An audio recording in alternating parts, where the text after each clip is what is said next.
Of course, here is the script for Section 1, adhering to your requirements. The Galactic Consensus Assembly Chamber was a testament to 1,000,000 years of civilized thought. Beings of incandescent energy, crystalline structures humming with intellect, and biological entities from 1,000 worlds floated or sat in a serene, orchestrated harmony. The air itself seemed to vibrate with a collective, unshakable wisdom. On the central holographic display, a map of the known galaxy shimmered, pinpricked with 96 points of ominous, pulsing red. The analysis is conclusive. The voice of the Xylo's emissary resonated, not in the air, but within the minds of all present. It was a voice of pure, distilled logic. After cycles of remote observation and probe deployment, the scientific collegium has ratified the chart of impossibility. The display zoomed in on one of the red points, a world wreathed in orange haze. Depth 001. A surface temperature of -180 degrees Celsius. Seas not of water, but of liquid methane and ethane. A crushing atmospheric pressure, and a surface of water ice as hard as steel. The image changed to a world of churning, metallic storms. Depth 042. Atmospheric pressures that liquefy diamond. Rains of molten iron. Another shift, to a terrifying black void. Depth 096. A gravitational anomaly that spaghettifies matter at the quantum level. These are not merely hostile environments. They are cosmic dead ends. The fundamental laws of physics render them inaccessible to sentient, organized exploration. A wave of agreement, silent and telepathic, rippled through the chamber. The philosophy of the consensus was one of prudent existence. Why challenge the void when you could observe it from a safe, respectable distance? To throw lives and resources into such certain oblivion was the height of folly, a lesson learned from the dust of long-dead, overreaching empires. The vote to formally designate all 96 depths as forbidden, impossible to explore, was a foregone conclusion. It was unanimous, a declaration of supreme, rational sanity. In a small, austere office at the Sol System Embassy, a lone human diplomat named Elias Vance watched the feed on a private terminal. The grand, telepathic pronouncements of the consensus were translated into sterile text on his screen. He did not look horrified. He did not look resigned. As the list of depths scrolled by, a slow, deep smile spread across his face, a gesture that would have been utterly alien to the beings in the chamber. His fingers danced across his console, bypassing the official diplomatic channels, accessing a secure, military-grade database. File headers flashed onto his screen. Asterisk Project Nautilus, Phase 3 complete. Hull alloy stress test results, nominal. Cryogenic methane propulsion, operational. Asterisk and one word, in bold, block letters, submarine. He leaned back, steepling his fingers. To the galaxy, the edict was a shield. To Elias Vance, and to the species he represented, it sounded remarkably like a starting pistol. He composed a message to the Galactic Consensus, his expression neutral once more, the professional mask back in place. The message was short, impeccably polite, and perfectly compliant. The Terran Republic acknowledges the chart of impossibility and the wisdom of the Galactic Consensus. Humanity will, of course, adhere to all ratified statutes concerning the designated depths. He sent the message, knowing it would be received as the submission of a young, sensible species. The moment the sent notification appeared, he opened a direct, encrypted channel to a location on the dark side of Mars. There was no video, only audio. A gruff voice answered, "Vance. We saw the broadcast." Elias didn't waste a syllable. "They've drawn a line in the sand. You know what to do." He took a slow breath, the excitement he had suppressed now coloring his tone. "Project Nautilus is a go. It's time to get our feet wet." The line went dead. In the silence of his office, Elias Vance allowed himself one final, predatory grin. The calm before the storm had just ended. The Ilia science vessel Stargazer's lament was a creature of grace, its silver hull resembling an unfurled leaf caught in the solar wind. It held a stationary orbit above the churning orange atmosphere of depth 001, its sophisticated sensors passively drinking in data from the forbidden world below. Its crew, fragile beings of slender build and large, luminous eyes, moved with a quiet, deliberate purpose. They were the best of the consensus, their entire existence dedicated to understanding the universe from a safe, respectable distance. The concept of touching such a world was not just forbidden, it was an unthinkable perversion. The first alarm was a soft chime, a polite inquiry from the ship's navigational AI. A minor gravitational fluctuation from the moon's core. Captain Elia, her feathers ruffling slightly in a subconscious display of unease, ordered a gentle correction. It was a routine maneuver. Then the fluctuation became a tremor. A deep, subsonic roar vibrated through the ship's frame as a cryovolcanic eruption, unseen beneath the dense clouds, violently shifted a tectonic plate. The moon's gravitational field rippled. Emergency power to stabilizers. Elia's voice, usually a melodic whisper, was sharp with a fear her species had not felt in millennia. The viewports filled not with stars, but with the sickening, swirling orange of the atmosphere. The stargazer's lament was caught in an invisible riptide, its elegant ion drives sputtering against a force they were never designed to combat. Alerts became screams. A structural integrity warning flashed crimson. The sound was a physical blow, a deafening, grinding shriek of tortured metal as the upper atmosphere clawed at their hull. Then came the heat of re-entry, a brief, terrifying inferno before the temperature readings plummeted into the negatives. The impact was not a crash, but a slow, gruesome sinking. They did not strike a solid surface, but plunged into a viscous, freezing sea. The external sensors died instantly, but the internal ones painted a horrifying picture. The pressure hull groaned, emitting sounds like a giant stepping on ancient timber. Icy tendrils of liquid methane seeped through a hairline crack in the primary observation deck, freezing everything they touched. The ship settled, canted at a steep angle, into an abyssal plain of hydrocarbon sludge. The lights flickered, died, and were replaced by the grim red glow of emergency power. Of the 120 crew, 37 were gone. The remaining 83 were trapped in a freezing, dark, and crushing metal tomb. Elia, her arm bleeding from a shard of broken console, dragged herself to the communications panel.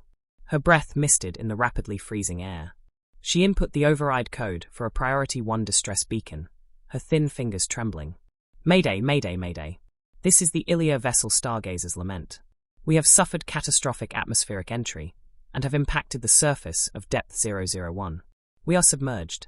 Hull integrity is failing. External pressure it's impossible. Life support is at 20% and failing. We are in the abyss. Please. Her voice broke, a sound of pure, avian terror. Is anyone there? Please, anyone. She set the message to loop, a forlorn cry into a static-filled void. The signal, weak and distorted by the dense atmosphere and liquid medium, took minutes to crawl its way to the nearest galactic consensus listening post. The reaction was one of instantaneous, horrified paralysis. The Rescue Coordination Center was a flurry of panicked calculations and grim pronouncements. Their fastest ships could reach the Titan system in 3 standard cycles. Their most pressure-resistant shuttle could, perhaps, survive a brief dip into a liquid water ocean. It was utterly useless against a methane abyss. The projected rescue time was 17 cycles. The projected survival time for the Ilia was less than 2. A high-ranking Xylos administrator, its crystalline form dim with sorrow, made the official statement. The loss of the Stargazer's lament is a profound tragedy. Our thoughts are with the Ilia people. We must, with heavy hearts, accept the inevitable dictates of a hostile universe. The signal, however, continued to bleed out, a whisper of desperation on all frequencies. It washed over the human listening post in the rings of Saturn, a facility the consensus largely ignored. The duty officer there, a young lieutenant named Chun, didn't consult a risk assessment chart or calculate political fallout. He slammed the emergency alert, patching the signal directly to Earth Command and to the Seoul Embassy simultaneously. The response was not a calculation, but a reflex. Within 10 minutes, a new, powerful, and clean signal broadcast on every open galactic channel, its point of origin the human embassy. The voice was that of Ambassador Vance, flat, determined, and cutting through the galactic morning like a knife. To the galactic consensus, and to the crew of the Stargazer's lament. This is the Terran Republic. We read you. Your coordinates are locked. Hold on. The silence that followed across 1,000 worlds was not one of grief, but of utter, disbelieving shock. We are coming. The shipyard was a cathedral of human industry, carved into the heart of a nameless asteroid. It was a place of grit and raw power, a stark contrast to the sterile, illuminated docks of the consensus. Here, in the perpetual, airless night, the only illumination came from the violent blue-white glare of welding torches and the steady glow of work lights, all reflecting off a billion floating motes of dust and ice. The air, what little there was in the pressurized sections, tasted of ozone, metal, and human sweat. In the center of this controlled chaos, held in a skeletal embrace of gantries and fuel lines, was the reason for it all. It was not a graceful ship. It possessed none of the sweeping, elegant lines of Ilia design or the sleek, energy-based forms of the Xylos. This was a thing of brutalist geometry and overwhelming mass. Its hull was a layered skin of forged titanium carbonate alloy, dark and non-reflective, scarred already from pressure tests in the Mariana Trench. It was shaped not for solar winds, but for currents, a colossal, predatory form that spoke of deep, dark places. It had no elegant wings, only massive, hydrodynamically sculpted planes for maneuvering in fluid environments. Where a warship would have guns, it sported a massive, forward-facing sonar array, a dish designed to ping into absolute blackness, and powerful, multi-jointed manipulator arms, built to withstand pressures that could crush a battlecruiser into a solid ball. This was the RSS Leviathan. It was not a spaceship that could go underwater. It was a submarine that had conquered the void. Captain Eva Rostova floated in the observation deck, her boots magnetically locked to the floor. She was a woman carved from the same stuff as her ship, her face holding the calm, unblinking authority of someone who had commanded vessels at the bottom of Earth's deepest trenches. She watched the final preparations, her eyes missing nothing. "Report," she said, her voice a low, steady frequency. Chief Engineer Miles O'Malley's voice crackled over the comm, filled with a familiar, almost paternal energy. "Reactors singing a sweet C-sharp, Captain. Hull integrity is at 112% of spec. The new methane scrubbers are installed. She's hungry, Eva. She wants to taste the deep." Dr. Eris Thorne, the exo-oceanographer, drifted up beside her, a data slate in hand. "The initial sensor data from Titan is fascinating. Hydrocarbon chains are more complex than we predicted. There could be prebiotic chemistry down there. A whole new genesis, waiting in the dark." His excitement was academic, pure, untouched by the danger. "Save the fieldwork for when we have the Ilia back, Doctor," Rostova said, her tone leaving no room for argument. Her crew was a mosaic of disciplines, but they were all first and foremost submariners. They shared a unique psychology, a comfort with confinement, darkness, and the immense, silent weight of an environment that wanted to kill them. The void of space was just another ocean, emptier, and in some ways simpler. The final klaxon blared, a sound that had echoed in Terran ships for centuries. All hands, secure for departure. Gantry release in 10. Rostova moved to her command chair on the bridge, its ergonomics designed for high-G maneuvers and long, silent watches. Her crew moved with a relaxed efficiency that would have baffled their galactic counterparts. There were no prayers, no visible signs of trepidation. This was a job. The impossible was just a Monday. With a series of deep, resonant thuds, the massive grapples and fuel lines retracted. The Leviathan was free. For a moment, it hung in the absolute silence of the dock, a dark Leviathan waiting to wake. Then, its primary ion drives glowed to life, not with a roar, but with a deep, resonant hum that vibrated through the asteroid itself. It began to move, with impossible grace for its bulk, sliding forward through the magnetic containment field and into the blackness of open space. Across the galaxy, on 1,000 news feeds, the image of the Leviathan was broadcast. Consensus analysts were baffled. Their commentary was a study in confusion. The design is perplexing. It appears to be a heavy industrial transport, but its propulsion profile is all wrong. The mass-to-thrust ratio is inefficient for long-distance travel, and we are detecting no energy signatures consistent with a planetary landing system. How do they intend to even enter the atmosphere, let alone? The questions trailed off into speculative silence. The Leviathan did not deviate, did not offer an explanation.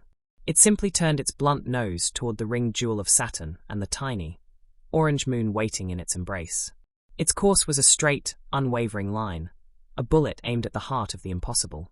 On the bridge, Rostova stared at the growing image of Titan on the main viewer. Her expression was not one of conquest or defiance, but of focused readiness. She was a hunter returning to its native element. The abyss was calling, and the Leviathan was coming home. The void gave way to fury. The Leviathan's approach was a study in controlled violence, a stark contrast to the graceful, distant orbits of the consensus observation fleet. They did not slow for a gentle insertion. They fell into a calculated high-velocity descent, using the moon's own gravity as a hammer to drive them down. The external sensors, calibrated for the silent black of space, were now blinded by the screaming orange hell of atmospheric entry. The hull, designed to embrace pressure, now endured its fiery opposite as plasma sheathed the dark metal. Inside, the deep hum of the reactor climbed in pitch, a power plant answering the demand of its environment. On the bridge, the only sound was the calm, steady voice of Captain Rostova. Structural integrity holding. Thermal distribution nominal. Brace for hydrostatic transition. There was no fear, only the methodical checklist of a procedure rehearsed 1,000 times in simulation. Then the fire died. The screaming friction of the atmosphere ceased as abruptly as it began. The violent shuddering smoothed into a gentle, viscous deceleration. A profound, absolute silence descended, broken only by the faint creak of the hull adjusting to a new immense force. The external cameras, clearing of plasma residue, showed nothing. Not the faintest glimmer of light penetrated the eternal night of the methane sea. They were suspended in an ink so pure it felt solid. The ship's own running lights reached out a few dozen meters before being utterly consumed, revealing only swirling, particulate snow. They had arrived. They were submerged. The open comm channel to the consensus ships in orbit was silent for a long moment, then erupted with a burst of confused, translated chatter. Leviathan, we've lost your visual. Our sensors indicate you are stationary. Did your descent fail? The voice was laced with a species-specific anxiety. Rostova keyed the mic, her tone flat and professional. Consensus control, this is Leviathan. Descent was successful. We have achieved neutral buoyancy. All systems are nominal. We are commencing our dive. She released the button, cutting off the sputtering, incredulous response from orbit.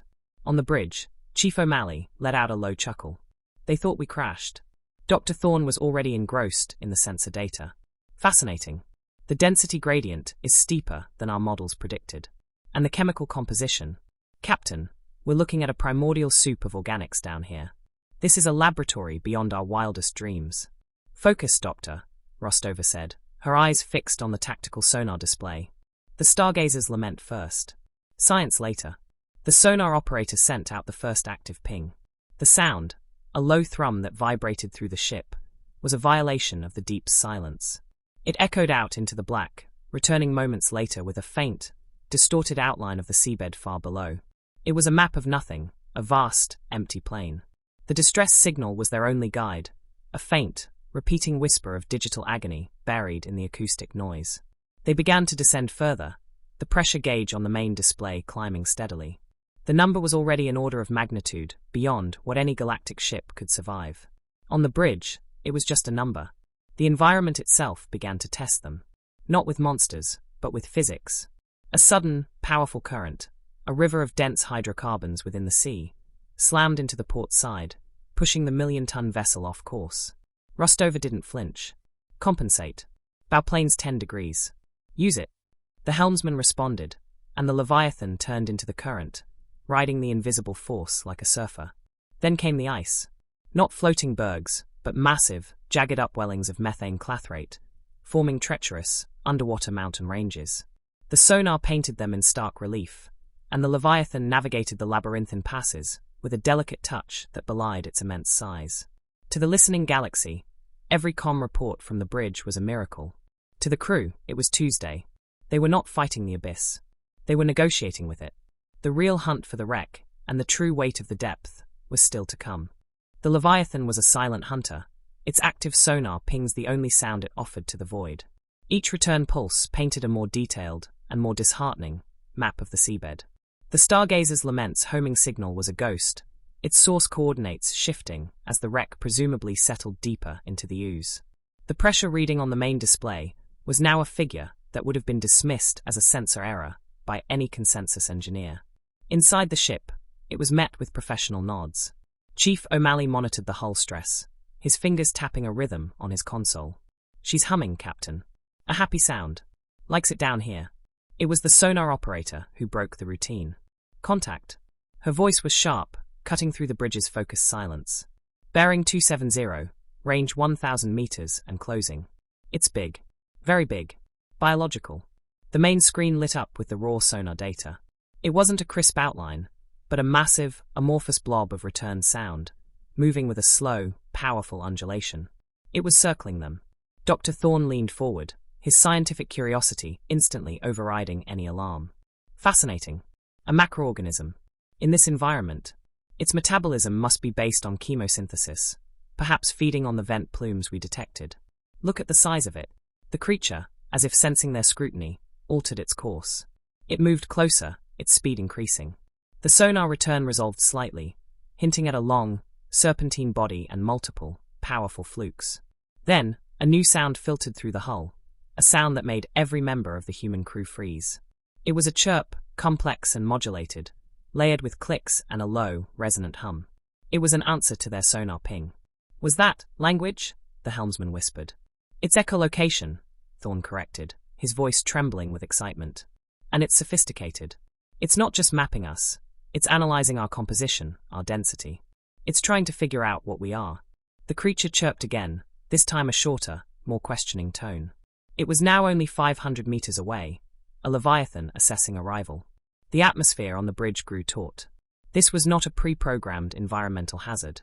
This was a mind. An intelligent, native mind living in a place deemed impossible for life. Rostova's command was calm and immediate. Cease active pinging. Go passive. I don't want to sound aggressive. She turned to Thorne. Assessment, Doctor. Is this a threat? It's an apex predator, Captain. It could certainly be a threat. But its behavior, it's curious, not hostile. It's not posturing or charging. It's investigating. Thorne's eyes were wide. First contact. We came here for a rescue, and we've stumbled upon the greatest scientific discovery in history.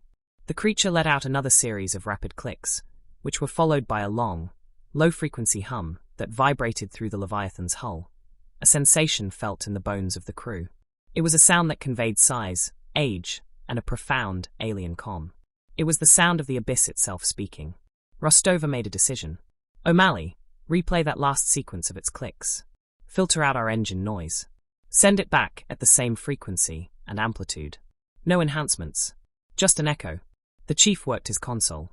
A moment later, the ship's external emitter broadcast the creature's own call back into the darkness. The effect was instantaneous. The massive sonar contact halted its approach. It was utterly still for a long, tense minute. Then, it responded. Not with a simple repeat, but with a new, more complex sequence, a phrase in a language of pressure and sound. It was a conversation starter. After 3 more exchanges, the creature let out a final, soft chirp. The massive sonar contact began to move away, its signature shrinking on the screen as it descended into a deeper trench, leaving them alone in the silent, black water. The bridge crew let out a collective, held breath. Dr. Thorne finally broke the silence, his voice full of awe. It recognized the echo as a gesture of non-aggression. It recognized we were listening. He looked at Rostova, his expression humbled. The galaxy declared this place dead. They were wrong. It's not just alive. It's inhabited. We're not just rescuers breaking a rule. We're guests in someone else's home. The weight of that truth settled over the bridge, transforming their mission from a simple act of defiance into something. The silence left by the creature was heavier than the ocean itself. The Leviathan pushed deeper, the ghostly signal of the stargazers' lament now growing stronger, clearer. It led them away from the barren plain into a region of terrifying topography. The sonar revealed a landscape of nightmare spires and deep, jagged canyons, all carved from black water ice and methane clathrate. The wreck was not on the seabed. It was perched precariously on the lip of a colossal underwater cliff, its stern hanging over an abyssal trench, so deep the sonar could not find its bottom. The Ilia ship was a mangled sculpture of what it once was, its elegant lines crushed and folded. A faint, flickering glow from a single viewport was the only sign that their race against time was not yet lost. Structural analysis is grim, the sensor officer reported. The cliff face is unstable. Significant seismic activity. That wreck could slide into the trench at any moment. Rostova studied the tactical display, her face a mask of cold calculation. We can't get the Leviathan any closer. Our thrusters would destabilize the entire shelf. It has to be an EVA. A hushed tension filled the bridge. An extravehicular activity in this environment was beyond any precedent. Chief O'Malley was already running simulations. The suits can handle the pressure. It's the cold and the medium that are the problems. Liquid methane is tricky. The servos will be sluggish. Mobility will be cut by 60%. It's a walk through super-cold tar. Select the team, Rostova ordered, her voice leaving no room for debate. You have the con, Dr. Thorne. We need a steady hand here. The 2 volunteers, specialists Valdez and Corbin, suited up in the dedicated airlock. The suits were technological marvels, layers of woven graphene and active heating elements, making them look like armored deep-sea divers from Earth's history. The final checks were a solemn ritual. "Remember," O'Malley's voice crackled in their helmets. "No sudden movements. The plasma cutters are set to low. We're slicing through a pressurized hull in a flammable atmosphere. Be surgeons." The outer airlock door cycled open. There was no whoosh of escaping air, only the slow, viscous flow of the alien ocean pressing in. The world outside their helmet lights was a perfect, consuming blackness. They moved with agonizing slowness, their suit jets pulsing gently to propel them through the thick, freezing fluid. The stargazers' lament loomed ahead, a tomb of twisted metal. The silence in their helmets was absolute, broken only by the sound of their own breathing and the occasional, terrifying groan from the unstable ice shelf beneath them. They reached the hull. Valdez located the main crew hatch, now a crumpled, sealed wound in the ship's side. He placed the magnetic feet of the cutter and began his work. The plasma arc, a brilliant, contained star in the darkness, bit into the alloy. It was a painstaking process, each millimeter of progress a victory against the environment. Inside, the Ilia survivors huddled in the dim red light, their large eyes wide with a terror that turned to disbelief as a line of incandescent light appeared on the wall, tracing a perfect circle. With a final cut, the section of hull fell inward. Valdez and Corbin hauled it away, revealing the interior. The scene was one of frozen horror. The air that rushed out was arctic, laced with the smell of ozone and fear. The Ilia, wrapped in thermal blankets, were shivering, their avian features drawn and pale. They stared at the two bulky, inhuman figures framed in the doorway, their rescuers from a species they had only known as novices. Corbin's voice was soft, filtered through the comms. "We're from the Terran Republic vessel Leviathan. We're here to get you out." He held out a hand, not with a weapon, but with a rescue harness. The lead Ilia, a female with feathers of silver, slowly, hesitantly, reached out a trembling hand. The first contact was not one of diplomacy, but of salvation. As Valdez secured the last survivor, a deep, shuddering crack echoed through the water. The cliff face was giving way. The race was won, but the escape had just begun. The evacuation was a slow-motion ballet, performed on the edge of a precipice. Specialist Valdez and Corbin worked with a brutal, efficient grace, moving the fragile Ilia through the jagged hole they had cut. Each avian was secured in a rescue bubble, a self-contained pod with its own heat and oxygen, then tethered together in a line. The groans from the dying cliff face were constant now, a deep, percussive soundtrack to their efforts. The last Ilia, the silver-feathered captain, was pulled from the wreck just as a massive section of the ice shelf, directly beneath the stargazers' lament sheared away with a sound like a planet breaking. The mangled ship tilted, hung for a heart-stopping second, and then slid silently into the absolute blackness of the trench, gone forever.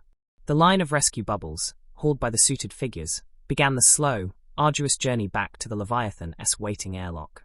Inside the submarine's medbay, the atmosphere was one of controlled urgency. The Ilia survivors, 83 in total, were laid on gurneys, wrapped in thermal blankets, their breathing shallow but steady. The human medics moved among them, administering warm fluids and checking vitals with a gentle professionalism. The shock on the avians' faces was not just from their ordeal, but from their surroundings. They were inside the beast that had conquered their hell. The sheer, impossible solidity of the walls, the hum of powerful machinery, the calm confidence of the humans. It was a reality that defied all their understanding of physics. Captain Elia, her arm bandaged, sat propped up on a cot, facing Captain Rostova. The two leaders regarded each other across a gulf not of space, but of ideology. Elia's large, luminous eyes were wide with a profound, soul-deep confusion. "Your ship," she began, her voice a raspy whisper. "Our sensors, before they failed, the pressure, it was beyond any material strength we know. Our own hull was designed with metamolecular alloys. It crumpled. Yours, it sings." She gestured weakly at the walls, as if expecting to see them bulging inward. "The cold should have made your systems brittle. The chemistry of this sea should have corroded your sensors. The laws of physics." Rostova listened, her expression not one of pride, but of simple fact. She picked up a data slate from a nearby console, pulling up a schematic of the Leviathan-esque hull. "You build ships to resist the environment," she said, her tone that of a teacher explaining a fundamental principle. "You create a perfect, protected bubble and fight everything outside. It's a war you can't win, not down here." She zoomed in on the cross-section. We don't build walls to keep the pressure out. We build a structure that integrates the pressure. The external force is distributed, channeled through a geodesic matrix. It doesn't crush us. It becomes a part of our ship's integrity. The pressure holds us together. Elia stared, uncomprehending. But the cold? The methane? The coal? Rostova almost smiled. Our home world has oceans with trenches permanently just above freezing. We've been building for that for centuries. This is merely colder. As for the methane, we don't fight it. We filter it, we process it. In some of our older models, we even used it for ballast. The void of space, Captain Elia, with its radiation, its absolute zero, and its utter lack of any medium to push against. That was the real challenge for us. This, she gestured around the med bay. This is just a different kind of deep. A darker, heavier ocean. But an ocean nonetheless. We didn't break the laws of physics. We just learned to read the footnotes your people skipped. The Ilia captain leaned back, the truth settling on her like a physical weight. It wasn't a matter of superior technology in the conventional sense. It was a completely different philosophy, a fundamental divergence in how two species viewed their place in a hostile universe. One saw unbreachable barriers. The other saw pathways, however dark and deep they might be. The rescue was not a fluke. It was the inevitable result of a mindset that looked at the chart of impossibility and saw only a checklist. The mood aboard the Leviathan was one of grim triumph. The Ilia were safe, secured in the med bay, but the mission was only half over. They were still at the bottom of an alien abyss. Captain Rostova's order to begin the ascent was met with a renewed, focused energy.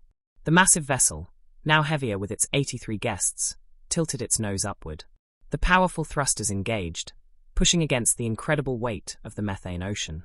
For the first time since the rescue, there was a palpable sense of relief on the bridge. They had done it. It was short-lived. A strident, piercing alarm shattered the comm. A red light flashed on Chief O'Malley's engineering panel, accompanied by a sudden, violent drop in power. The ship shuddered, the steady hum of the reactor stuttering into a labored groan. Coolant leak. O'Malley barked, his hands flying across his console. Primary conduit, Sector 7. It's a full rupture. We're bleeding reactor plasma into the secondary containment. Emergency shutdown in 90 seconds, or we cook the core. The ascent halted. The Leviathan hung motionless in the blackness, its lifeblood spilling into a sealed chamber that was rapidly becoming a radioactive oven. On the main display, the depth gauge froze. They were stranded. Rostova's voice was a whip-crack of authority. Options, Chief. O'Malley's face was grim on the comm screen. The leak is in a junction box behind the primary heat exchanger. It's a crawl space, Eva. No room for a bot. It has to be a manual patch. And it's hot. Very hot. He was already unstrapping from his station. It's my design. My patch. I'm going. There was no time for debate. The chief, along with two of his toughest engineers, suited up in heavy radiation gear. The journey into the bowels of the ship was a descent into a different kind of hell. The corridor leading to the reactor bulge was blisteringly hot, the air thick with the acrid smell of ozone and superheated metal. Warning lights strobed, casting frantic shadows. The junction box was exactly as described, a narrow access panel leading into a claustrophobic tunnel barely wide enough for a suited figure. O'Malley squeezed inside. The radiation counter in his helmet chirped a frantic, escalating warning. He ignored it. His world narrowed to the ruptured conduit, a gushing wound spewing incandescent green coolant. The heat was immense, even through the reflective suit. His tools were simple, a preformed carbon composite patch and a high-temp welding torch. "Seal the hatch behind me," he ordered his team, his voice strained. "If this plasma ignites, you contain it here." The work was a nightmare of precision under duress. The welding torch flared, its light blinding in the confined space. Each second felt like an hour, the radiation dosage climbing. He could feel the heat seeping through his gloves. He slapped the patch into place, the material instantly bonding to the torn metal under the torch's fury. He held it, counting the seconds for the seal to cure, his vision blurring from the heat and fatigue. A final, sustained burst from the welder, and the gushing stream became a hiss, then silence. The patch held. "Leak is contained," he gasped, slumping against the hot metal wall. "Initiate coolant purge and restart sequence." His team hauled him out, his suit steaming, the radiation badge on his chest showing a deep, alarming red. He had taken a lifetime's dose in 3 minutes. Back on the bridge, power surged back through the systems. The reactor's hum returned, steady and strong. The ascent resumed. The depth gauge began to move again, the numbers ticking downward. They had paid a price for their victory. The Leviathan broke the surface of the methane sea, rising into Titan's hazy, orange sky. Rostova opened a channel, her voice betraying none of the recent brush with catastrophe, only the flat tone of a mission accomplished. Galactic Consensus, this is RSS Leviathan. We have the survivors. All are safe. She paused for a fraction of a second, her eyes glancing at the status report from Medbay, where O'Malley was being treated. We are coming home. The return of the Leviathan was not a celebration. It was a seismic event that shattered a fundamental galactic truth. It docked with the primary consensus science station, not with a victor's flourish, but with the weary, deliberate finality of a workhorse returning to its stable. The difference was stark. The station was a thing of luminous, graceful curves, a symbol of pristine knowledge. The submarine was a scarred, dark behemoth, its hull streaked with hydrocarbon residue and pitted from its ordeal, a testament to brutal, hands-on application. A silence of pure, uncomprehending or fell across the station's docks as the airlock cycled open. The human crew emerged first. They moved with the tired, rolling gait of people who had spent weeks in high gravity, their uniforms stained, their faces etched with fatigue, but their postures unbent. They did not look like conquerors. They looked like miners, engineers, and sailors after a long, hard shift. Then came the Ilia. They were weak, supported by human medics, their silver feathers dulled, but they were alive. They were breathing, walking, their large eyes blinking in the station's clean, artificial light.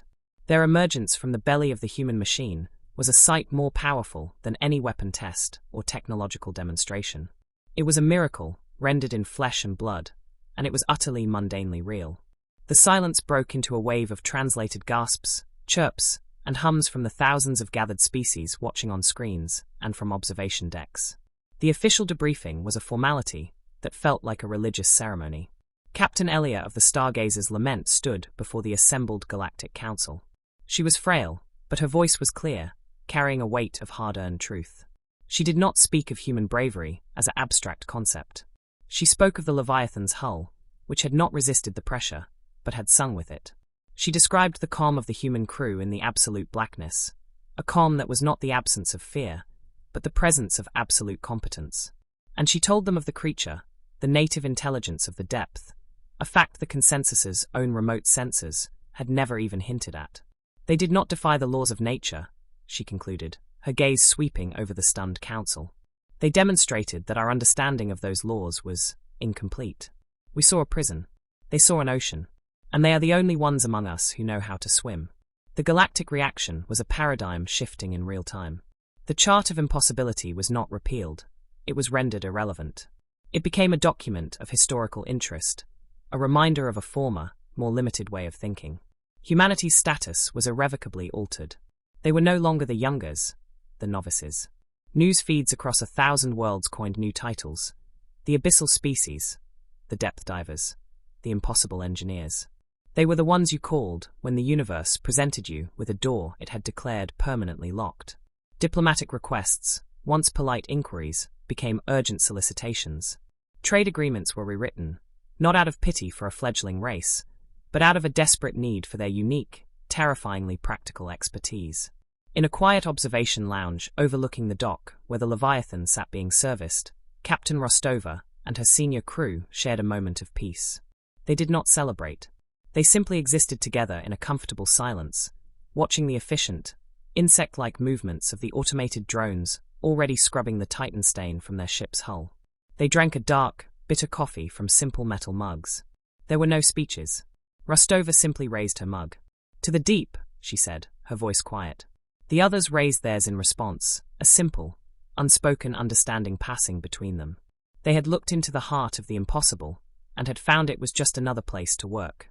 And as they sat there, the 95 other depths on the galaxy's list hung in their minds, not as warnings, but as a simple, 3 standard cycles later. The Leviathan was no longer a singular marvel, but the flagship of a nascent fleet. The dry dock around it was a hive of even more intense activity, but this time, the work was not just repair, but evolution. The scars from Titan were not buffed away. They were inspected, analyzed, and used as blueprints for reinforcement. New, darker alloy plates were welded over the original hull, its shape growing even more formidable. The sonar array was enlarged, its resolution enhanced with data from the native creature's own biosonar. The Leviathan was not just fixed, it was learning, adapting, becoming a deeper, darker version of itself. Beside it, two new submarines, the Kraken and the Behemoth, were taking shape, their designs incorporating every hard-won lesson from the first descent. Captain Rostova stood in the office of Ambassador Vance. The room was different now. A small, polished fragment of methane clathrate from the Titan seabed sat on his desk, a paperweight for the new galactic order. Vance didn't offer her a seat or a commendation. He simply slid a data slate across the polished surface. Its screen displayed the familiar, dreaded seal of the Galactic Consensus Scientific Collegium, but the document was a confidential human intelligence summary. "They're calling it an anomalous energy signature," Vance said, his voice devoid of its former diplomatic caution. "On depth 007. Vulcan. A world with a surface of molten basalt and atmospheric storms that rain tungsten. The signature is coherent, pulsed. It's not natural." Rostova picked up the slate. She saw the sensor readings, the thermal maps of a world that was a forge. The consensus report's conclusion was a masterpiece of understated terror. The phenomenon is unapproachable with any known technology. The energy source remains a mystery, its investigation deemed categorically unfeasible. She looked from the slate to Vance, then out the viewport at her upgraded ship. No words were needed. The mission parameters had fundamentally changed. This was not a rescue. This was not even exploration for its own sake. This was a direct, deliberate journey into the heart of the unfeasible, to answer a question the galaxy was too afraid to ask. A slow, familiar smile touched her lips, the same one she had worn when she first heard the edict. It was the smile of a diver standing at the edge of a new, deeper trench. Vance nodded, a silent transfer of authority and intent. The slate was not an order, it was an invitation. The final scene was not one of fanfare, but of purpose. The Leviathan, flanked by the Kraken and Behemoth, formed up in the void. They were a new kind of fleet, built not for battle against other ships, but for war against reality itself. Their hulls were dark, their shapes speaking of weight, pressure, and relentless forward momentum. On the bridge of the Leviathan, Rostova gave the order. The three submarines powered up their drives, the light of the distant star glinting off their brutal, functional forms. A channel opened to galactic traffic control, a public frequency monitored by every species. The voice of the controller was hesitant, almost reverent. Leviathan Task Force. You are cleared for departure. State your destination and purpose. Rostova's reply was calm, clear, and sent a shockwave through the galactic consciousness that was far more profound than their first miracle. Control, this is Captain Rostova of the RSS Leviathan. Our destination is depth 007. Vulcan. She paused, allowing the sheer, terrifying audacity of the statement to hang in the silent channel. We'll send a postcard. The channel closed. Without another word, the three vessels activated their FTL drives. Space folded around them, and in a flash of impossible light, they were gone. They left behind a galaxy that was no longer defined by its limits, but by the single, undeniable fact that there was a species that simply did not acknowledge them. The impossible had just become a destination, and humanity was already on its way.